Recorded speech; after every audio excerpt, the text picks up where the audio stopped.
welcome back to my kitchen. I hope you are all staying happy and healthy, and I am so excited you are here today. It is also Monday, so we will be continuing the Magnolia Monday series. This is the second week we have been doing this. If you are new here, Magnolia Monday is a series I just started, which will be showcasing recipes from Magnolia Table Volume 1 and Volume 2.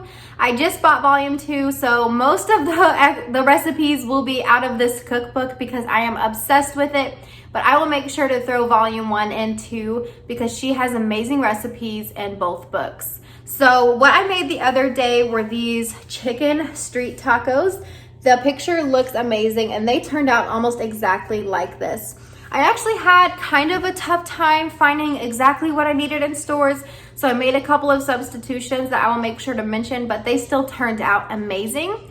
I also made a side of the cilantro lime rice, which is in this book. I kind of had to tweak it a little. Like I said, I had a hard time finding some things, but it still turned out amazing. So without further ado, let's go ahead and get started. First things first, we preheat our oven to 375 degrees Fahrenheit and then get started with the seasoning for the chicken.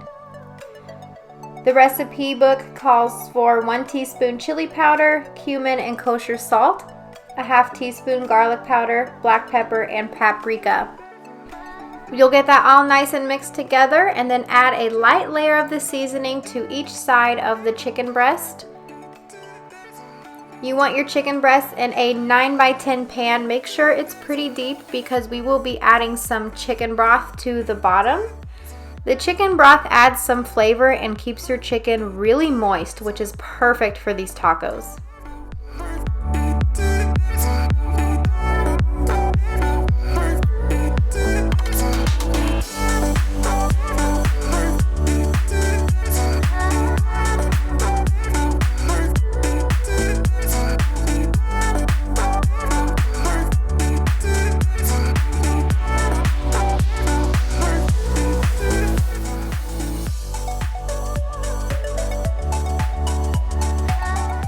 When the seasoning is covering both sides of the chicken, you will add in a half cup of the chicken broth to the bottom of the pan. Try not to add it to the top of your chicken so that the spices stay in place. And then you will add this to your oven, which is preheated to 375 for 35 to 40 minutes.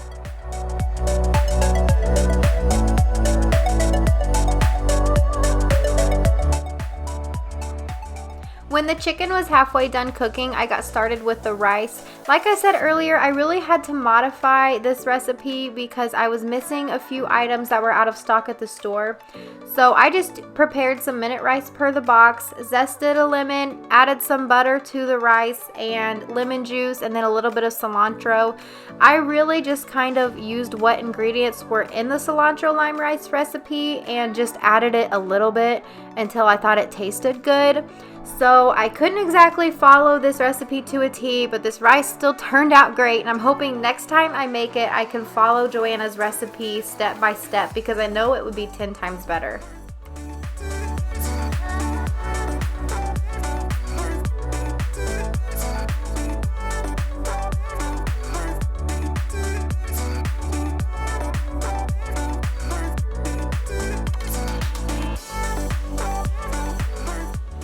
I actually found this trick on TikTok to shred your chicken faster because you know using 2 forks to shred your chicken takes absolutely forever and it is such a daunting task. So I saw this video where this girl used this hand mixer to shred her chicken and I was like, that is genius. So I gave it a shot. Why not? I was really skeptical at first because it seemed to just make the chicken turn into itty bitty chunks and not totally shred it. But I was patient with it, I kept on, and I would say after about 1.5 to 2 minutes, I started noticing that it was actually shredding. So a task that probably takes me, I don't know, anywhere between 5 and 10 minutes with 2 forks to shred took me about 2 minutes. So it saved me a few minutes of time and a headache from having to shred every single piece of chicken into itty bitty pieces with 2 forks. So if you want to use this trick, go ahead. Let me know how it works for you. If you have any other tricks on how to easily shred chicken, let me know down in the comments because I'm always willing to try something new, especially if it makes my life easier.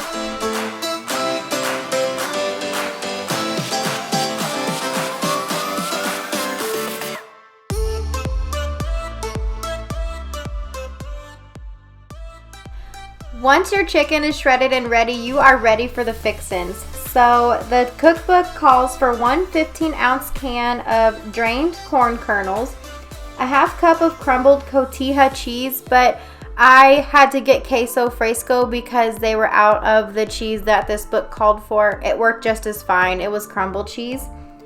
A half cup of pickled red onion, but at my store they didn't have anything for that. There's a recipe for the pickled red onion, so I had to go without that. And a quarter cup of fresh cilantro. I was also out of cilantro at the store, so I just used what I had from my spice cabinet. I juiced 2 small limes and added 1 teaspoon of chili powder, a teaspoon of kosher salt, and a half teaspoon of black pepper, and mixed all of this together, and then this was ready. This is what is going to be going on top of the tacos once you get the chicken into the shells. I was really skeptical about this at first because I like corn, but I have never had it on a taco before. So I wasn't sure how this would go, and the corn wasn't warmed up or anything. It was straight out of the can, but it actually turned out being super delicious. The seasonings were a really good mix of spicy and salty, and the cheese was delicious. I think I'll probably continue using the queso crumbled cheese just because I loved the taste of it, and you can melt it to use as a side of cheese too. But whatever you want to use will work just as well.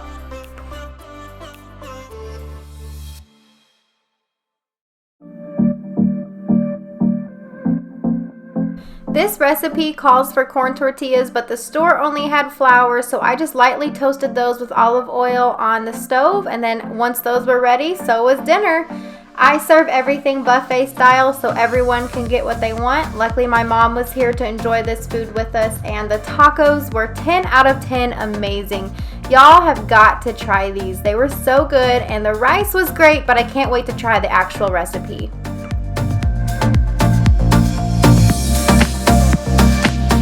Once we had full bellies, I went ahead and got started with my cleaning routine, making sure that Austin had lunch for the next day.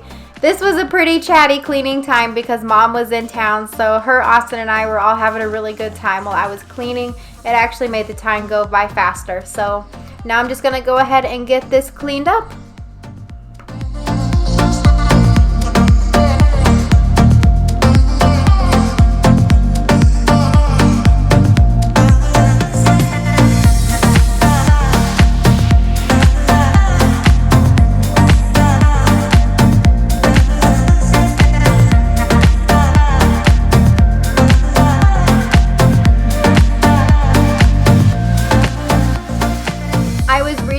Cookbook, and Joanna has actually included 2 other types of tacos in here: steak tacos and pulled pork street tacos. It looks like she has different types of seasonings and cheeses for each taco, and for the pulled pork street tacos, I dare you to say that 3 times fast, she includes 1 cup of apple juice. That sounds a little strange to me, but like I said, I'm kind of willing to try anything new. So Austin has highly requested the pulled pork tacos, so I think that'll be the next one I try.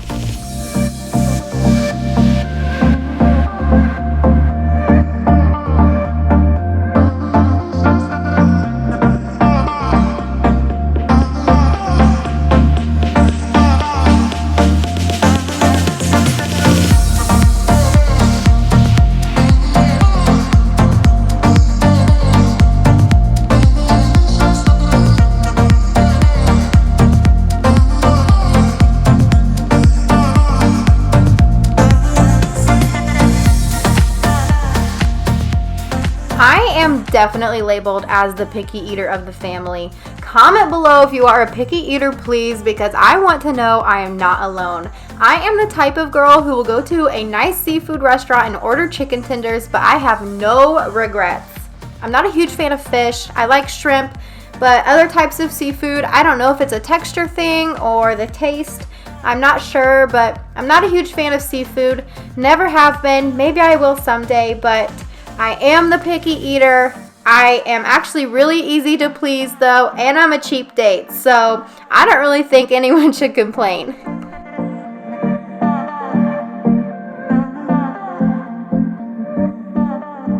Do you guys sit at your dining room table almost every night, or do you mostly sit on your couch and watch TV while you eat?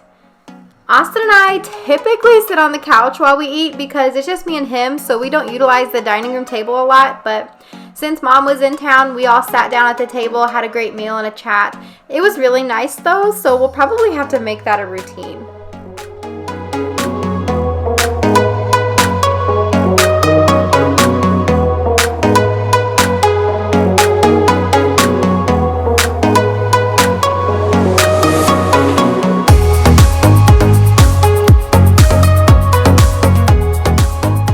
As you all know, I'm the queen of making the mess, so I had to sweep the floors tonight, but once that was done, I had a nice clean kitchen and a full belly, and I want to show off my Ray Dunn display. I got that cute little tray at a local boutique, and I absolutely love it for my Ray Dunn and my Magnolia Table cookbook.